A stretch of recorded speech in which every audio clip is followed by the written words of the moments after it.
back to From Text to Testimony. I am Andy. I'm one of your hosts here, and this is episode 4. We have reached 4 episodes. By golly, we've made it. Jon and I are diving into really a 2-part episode this time around. And this one will feature Jon and I, and the next one will feature our good friend Megan and I, and we'll talk a little bit more about that one next time. But the topic of mental health obviously has been all over the place for good reason. It's something that we need to concentrate on. It's something we need to focus on. And within the Glue ecosystem, and really for a bunch of spiritual explorers, mental health is top of the list for a lot of these things. And Jon and I are going to kind of dive into and just really scratch the dirt off of the surface a little bit. Now, a disclaimer, neither Jon nor I are licensed mental health therapists or coaches or counselors or anything. We're just pastors. We've been doing this for a lot of years, like I think almost 30 years combined between the two of us, but we're just pastors. We don't have the actual mental health answers. And so Jon and I are going to talk a little bit about that. We're going to talk about where we fit in, where we can kind of show you the pastoral ways of doing things, and more than that, how we have seen God moving through some of the texts and testimonies that we've been finding from the explorers in Glue. It's been really cool to see so far. I know he's going to bring a couple stories. I've got a couple of stories. And as always, we're going to laugh and just really have a good time. So all of that being said, this is really in partnership with Glue. I am part of Digital Church Network, and Glue and DCN have partnered up together to really bring you this show. If Glue is something that you are interested in looking at, if you're coming to either our YouTube channel, one of our audio podcasts, or any number of mediums that you're watching this video and you're going, wait a minute, what is all of this about? I invite you into the links below. You can sign up for Glue and kind of start looking around. You can log in over at DCN as well and really start to meet the fam and be encouraged and be strengthened and be guided in your digital ministry, in your digital propositions for really talking about Jesus. But okay, all of that out of the way, sit back and relax and get ready for episode 4 of From Text to Testimony.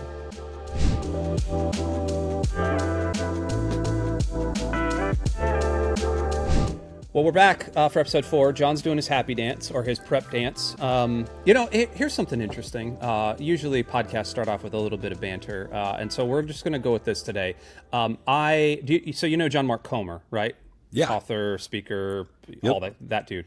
I was listening to something with him, I was at a conference that he was at, and I was kind of working the conference called Exponential Conference, really fun conference, yada, yada, yada, church planters, et cetera, et cetera. John Mark Comer said that when he gets ready to speak, he routinely will walk backstage and do a series of yawns for about 5 minutes. And he's like, I'm not tired, I'm not stressed, but yawning apparently wakes up the brain. Yawning is a way of getting more oxygen into your brain. And so he's like, I'm not tired. Usually I've had my double venti, triple, quasi. Yeah. So look at this. Just is a Jon suggestion. Yawning. Yep. Just a suggestion got me going. Dude, and that's the thing. Like, cause so where I was going with that story was, so he's talking about this thing. I went, that's fascinating. And I was like taking pictures or something. And I looked back this way and I looked at the crowd. Half of them were yawning. It had to be at least half. And I got a picture of it. I'll try to find it and post it in the show notes if I can. I got a picture, and it looked like Charlie Brown, when just all the mouths are wide open singing. That's what it looked like right there. Oh, do you have any like pre-speaking rituals that you get into? Yeah, yawning is a good one. Because sometimes I'll hit a yawn, and like the person that's next to me or the stage manager is kind of like, "Are you bored? Like, is this?" But no, yawn. I have like a little like prayer ritual when I'm speaking at church of just like, I hold my hands really tight together and then like kind of pray to release. Like this? Like no, squishing? like fists. Like fists. Oh, okay. And so I'm just holding them like this, and then I let go, flatten them out, and release, and then receive, flip them over. And then receive what's going to happen, whatever that is, and just a little prayer ritual. The other thing that I find, and this is not nearly as spiritual, is that I often like burp a whole bunch before I'm about to go up. Hey man, you got to release whatever's inside of you, Well, and it just feels like, oh man, I have to do it now, because otherwise I can't do it while I'm up there. And so it just Yep. feels like if there's any gas, it just gets all released like right before. And so the way our church functions is that there's usually like a bumper video right before I'm about to come out to speak. And so I've got like 30 seconds You're out on the platform stage, and I'm just like, and it's just kind of coming out. And that's when you reach back and turn the microphone off. You hit that little mute button back there. Just trust them. You got to trust. And also you got to trust that your online guys know like not to pipe the sound through as well. Because sometimes online is a little bit ahead. We've had that happen. My pre-speaking, pre-game ritual in that doesn't have anything to do with any of that. What I end up doing is we have this so at our church, it's the stage, the main platform, our broadcast platform is, it's a fairly large platform, whatever. And then there is it's rounded at the back. And so I will do 2 or 3 laps. Like I'll start in one and I'll sprint down and then I'll sprint back and then I'll sprint back. Wow. And so I'm out of breath. Yeah. And what I have found, and this is comes from working out and all that, if I get my heart rate up really quickly and then it let it drop back down naturally, the second I walk out onto that platform, I no longer have that that spark of, oh, I'm super nervous now. Because, I've been doing this for a while. You've been doing this for a while. But even every time I get in front of a group of people, I'll get that little momentary I could screw up. Yeah. And that means it means something. That means it's like you're treating it well. But what I have noticed is that if I artificially get my heart rate up and let it just slowly come back down, that nervousness just turns into the energy of the speaking moment.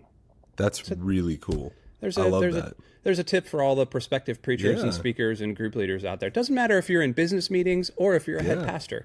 Run a sprint drill with Andy. Yeah, come to From Text to Testimony. Yeah. I'll send you send me $19.99.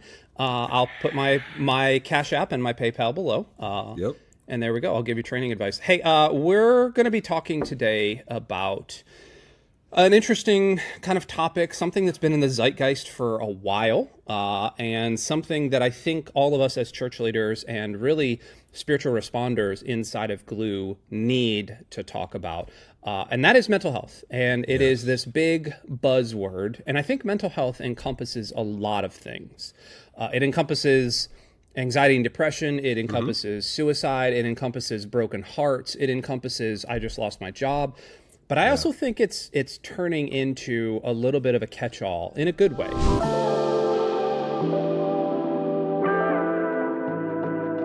And so as we roll directly into kind of this segment here, Jon, I want to start with you. When you hear that word mental health, you've been a pastor for a while, you've been caring for people for a while. What do you immediately think of when you think mental health in the church? Well, I think I used to think of it as kind of, like you said, a catch-all for psychological distress.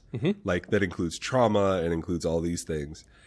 As I've kind of grown in my own mental health journey and in seeing the mental health journeys of others, I'm starting to think of it more like our physical health, just a mental health. And so physically, you don't have to be diagnosed with a huge problem to go see a doctor or get physical help, right? It's like, hey, my cholesterol's a little bit up, I got to do this, or maybe I need to eat a little bit better, or maybe I need to work out. Like it's an encompassing system. And so I started to think of mental health in a similar way of just the emotional system of our body and how we keep that as healthy as possible. That's interesting. The physical thing, I think a lot of people can relate to, especially watching sports in the United States and all this other stuff. It's such a huge thing. It's very interesting to me, though. There was a basketball player named Kevin Love, and this was, 8 or 10 years ago? Well, maybe it was a little bit less than that. He was one of really the first athletes to come out and start saying, hey, I've been struggling with this stuff. Yeah. And I remember I'm a huge sports guy, and both of us, we kind of get down on some sports stuff. And I remember watching some show at the time, and they were ridiculing him for it. They were saying, you get paid millions of dollars, you big crybaby, go out there and perform. And there was a part of me that was like, yeah, that guy gets paid more than me. Shut up and go do your job. We all struggle with some things. But then I got older, like you rightly did. And I stopped looking at it as the catch-all and started looking at it more as really a driving force behind ministry.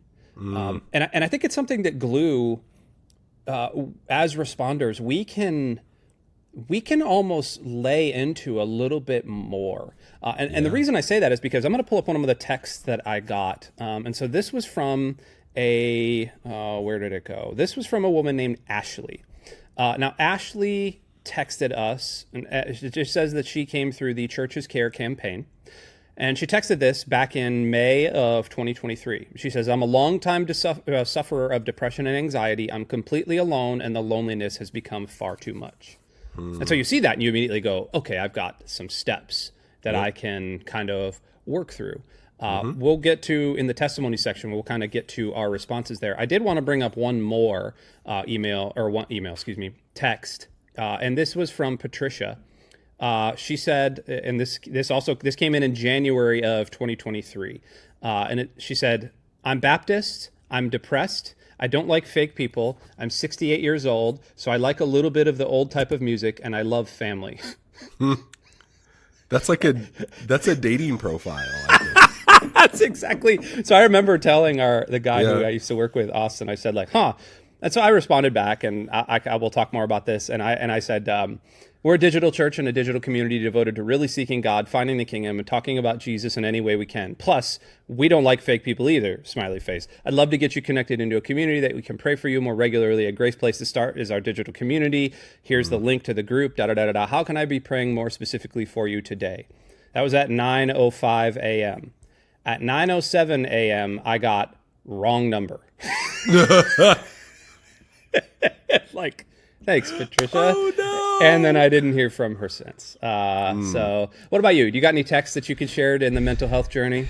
Yeah, I think, honestly, though, here's what I'll say. And I think you set the table for this really well. When it comes to people that are reaching out to Glue, I think there's a mental health component to almost all of these texts. Interesting. And I say that because unless somebody's like, hey, I just found Jesus and I need help, for the most part, it's people going, something is not right. Yeah. And my best articulation of this is blah, and whatever they put in the text. Don't have my boyfriend. Do that sound again? Blah. Yeah, it is. Okay. Yeah. I'm going to try to clip that. Blah. Just use it for later. But it's whatever comes out. And so if you've been in ministry, you know that sometimes people will tell you something, but there's a pain and a problem behind it, but it might not be the symptom. It's just, this is just the symptom that they're reporting. And so they go, hey, I'm lonely. Hey, I don't like this. Hey, I don't like fake people. So immediately I'm like, okay, what friendship or relationship conflict got there? And so any of the ones that I'm receiving of, hey, I've been alone. Hey, I'm isolated in a city. And so we got one from a woman named Rachel who was just sharing that she lost her daughter. And it was just, it was pretty simple. Here, I'll read it for you. She said, what did she say? My daughter just died. I don't know how to do what I know what to do. Like, it's just like, I don't know what to do. And so in responding, we had a couple texts back and forth, and, after exchanging condolences, our conversation kind of shifted to how to help. And you can have all sorts of mental health kinds of things, but I think if you're putting that, like, anything you're receiving is probably coming from some emotional distress. That's the pain that makes you go, I need to reach out to somebody, and they chose to reach out via Glue, via text.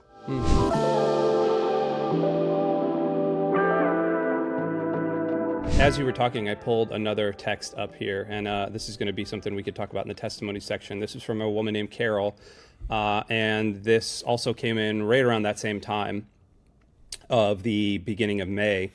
She said, my daughter died of sepsis complicated by Parkinson's in July of 2022. I moved to a city that I'm not going to name and need help with depression. I took care of my daughter for 12 years, and it was difficult, and I need help. Thank you. And that's one of those, like, woof. Like, how do I do that? And so I want to move into our testimonies section here.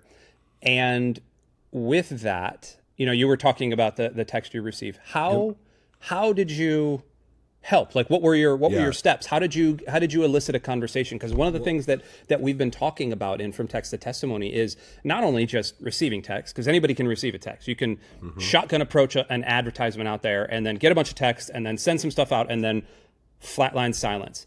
But it's that creation of that back and forth engagement that's really huge. So how did you get that conversation going?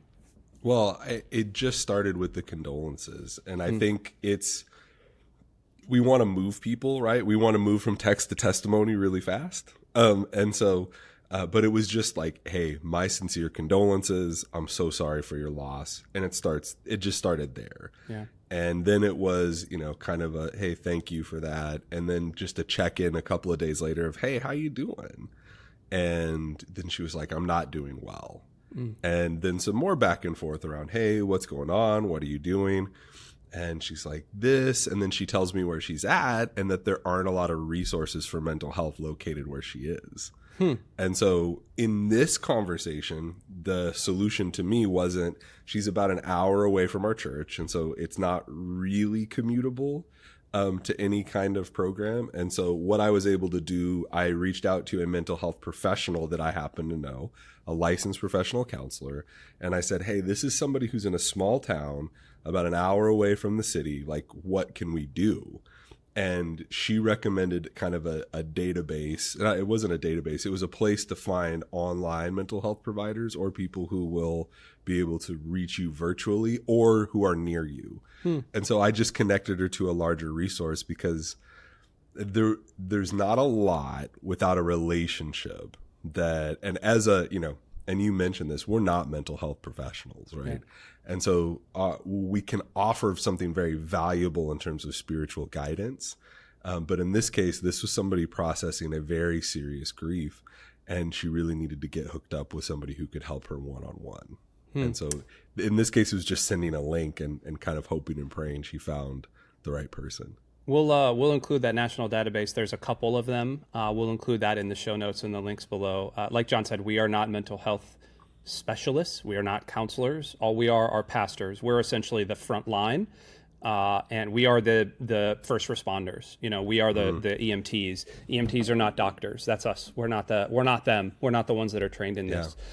The conversation that I was having with, let me pull it back up, with Ashley was just that. Hey, my name, and I responded back, hi Ashley, my name is Andy. I'm on the digital ministry team here at Bay Hope Church. I'm also the digital pastor. Thanks so much for filling out the form. I'm so incredibly sorry to hear you're continually wrestling with depression and anxiety and loneliness. How can I help you today? And so we've sent millions of those texts out. Yeah. About an hour later, I got a response back from her, and I was extremely pleased. She told me about her boyfriend of 3.5 years that had left her via text, which kind of sucks. And I guess he told her that when she could make him a priority, then they'd be together, which is a whole other form of narcissism that I didn't want to deal with. She said her heart is completely shattered. She's alone. She doesn't have anybody for her to rely on. She then said this thing, my depression and anxiety got in the way of me living the life I wanted. I just wanted the pain to end. And that's scary when you see that, because that's one of those buzzwords. That's a red flag. That's a red flag for this person could be harming themselves. Exactly. An immediate red flag. And so the testimony portion of this show always is either how God is working or how we're trying to move God in and around this process. And I was able to first get her connected to one of those national databases, but more than that, she's not local to me. She was about 3.5 hours away from where we live in Tampa.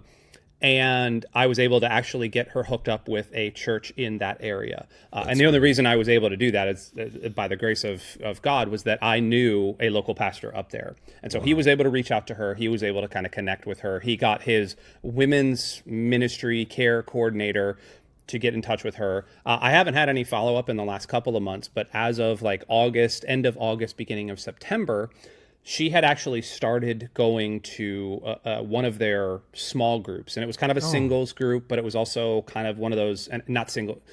Yeah, I know what you mean. You and I both know it's like singles groups, what that is. It ain't one of those. It ain't one of those like nifty 50 type groups. It's definitely, one of those things that's actually helping her. And she had been plugged in, and I'm friends with her on Facebook, and From time to time, I can see some posts, and it looks like she's doing better.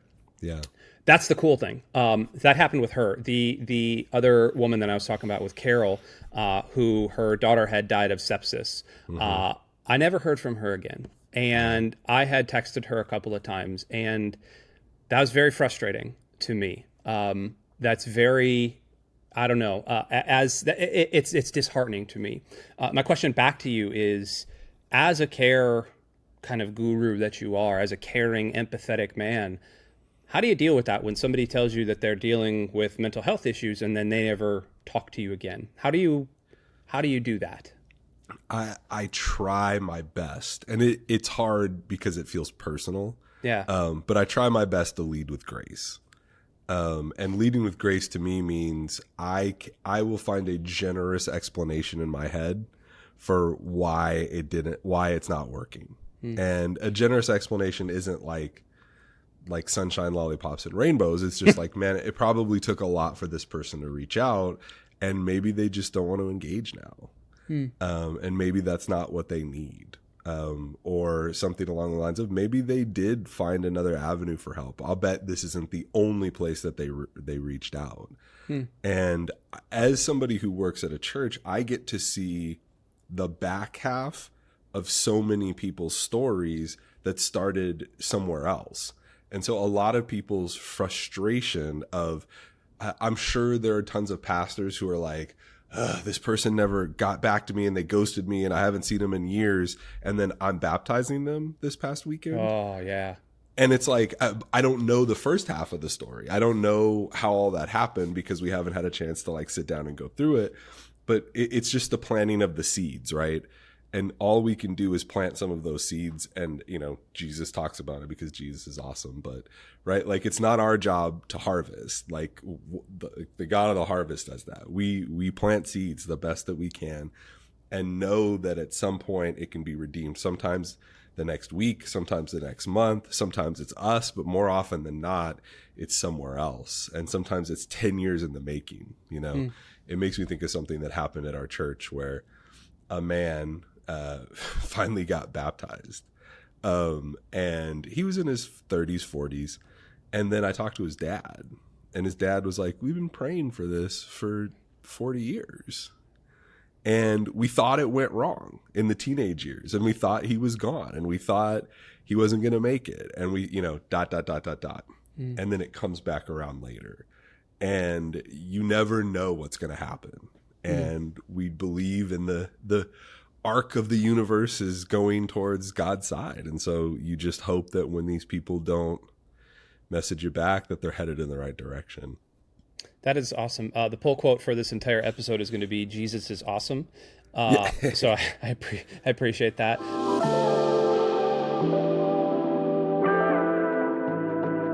Now, I think there's some wisdom there, and that's starting off the tip section. Now, I think there's some definite wisdom there in that we will probably never know the end of the story. And so I guess one of the first tips that I would counsel is be patient. Be patient with mental health. Be patient with those things. I'm going to be diving in our next episode with an actual licensed mental health counselor named Megan, who Let's go, Megan. Absolutely one of our favorite people, and she's going to help us through this series because she's going to have actual, gritty, nitty-gritty, fingernails deep type of tips. But for me, that patience thing is huge because I want to solve things now, and mental health is not, and it is not solvable right now. With my own mental health, I have struggled with anxiety and depression for years. I'm actually currently on a medication, and I'd be willing to talk about that with anyone because of the same struggles that I see people going through, the same kind of depressive, almost chaotic moods that just kind of blow through, and that's been me. And the medication has helped kind of stabilize those things. It's not it's not a crutch. It's actually like there's imbalances in my life. But the point of all of that is that never cured that impatient side of me. That never cured that side that wants me to hurry up love, that wants me to hurry up a relationship, because that's what I want to do. I want to solve it and then move on to the next problem, and solve that and then move on to the next problem. And that's my very nature. Jon, what would another tip from you be in this? It's going to take a minute to get around my elbow on this one, Andy, but it's going to be worth it, I think. Let's go. So as I was talking to other mental health professionals and other pastors, they helped me see something that I hadn't seen before, and that churches and pastors are often literally the front lines in the battle for mental health in our society. And because for counselors, there's a fee to go see them. And a lot of times people don't feel comfortable and they feel like they can't do that. And so for a lot of times pastors, we're kind of on this, let's say, this battlefield, and we're seeing like the worst of the worst sometimes. And we're seeing it right away, and people come to us. And so it's almost like being an ER doctor, right? And people without insurance show up, people just show up, and they just keep coming and they never stop coming. And so my tip in that is to remember that you're only one person and understand your personal boundaries. You can't help everybody, and it's not your responsibility to. And you can only do what you can do. And because I know that in seeing, if you've ever walked through an emergency room or seen what that is, there can be a fatigue and a burnout that sets in of like, I just keep stitching people back up, but they just keep coming back and coming back and coming back. And I think for pastors, it can be similar. And so when it comes to dealing with folks like this, especially through something like glue, just know that you're limited, and that's not bad. You're not limited because you're not good at what you do. You're not limited because you're not making an impact. You're just limited because you're a person and you can only do so much. And so remembering your personal boundaries is important. That's huge. The personal boundaries and the patience, the thing, those are kind of the two things that I think pastors tend to forget, because we all have this Messiah complex, and not just pastors, but I think a lot of church volunteers and frontline volunteers using something like glue and being a responder. We look at explorers as projects, that we can solve, and it's like, nah, that ain't how life works. Definitely not. I guess there's something else there that I wanted to touch on, and that is, how many times do you think people are just texting these things with fake problems? Like, how many people do you think are texting into glue, with fake problems? Is it an overwhelming majority? Is it a minority? What does that feel like to you? Based on what I've seen, I feel like it's a minority, a pretty significant minority. Just because, what we've gotten, it would take more time than I would think somebody would want to take just to do that. And then if somebody was going to do that, I would assume it would be like the version of a crank phone call. And so they'd want to follow up and do something ridiculous and lead me down a path. And that just wasn't the case. I haven't had one that I feel like I've been chasing my own tail around, or one that's inappropriate or rude or anything like that. And I think it's more likely people send it and experience regret of some kind, or embarrassment, or just forgetfulness, and just don't think to respond. I haven't seen a lot of fake ones. Oh, that's good to hear. I'm as I was looking through our database over the last couple of days to kind of look at some of these things, some of them seem, I don't want to say fake, but I some of them are a little bit out there, and so there's a very cynical part of me that has been doing pastoral ministry for close to 15 years now that feels like I've seen every story, and I know that's a little bit of counterintuitiveness, I think, when you're using a platform like Glue. Let me phrase it this way. When you are dealing with problems that you think might be fake, or that you are trying to suss out if they're real, then let's just go in a texting area. What are you doing with that? Or are you just blanket covering everything with a ton of grace and just treating everything as, no, this is real?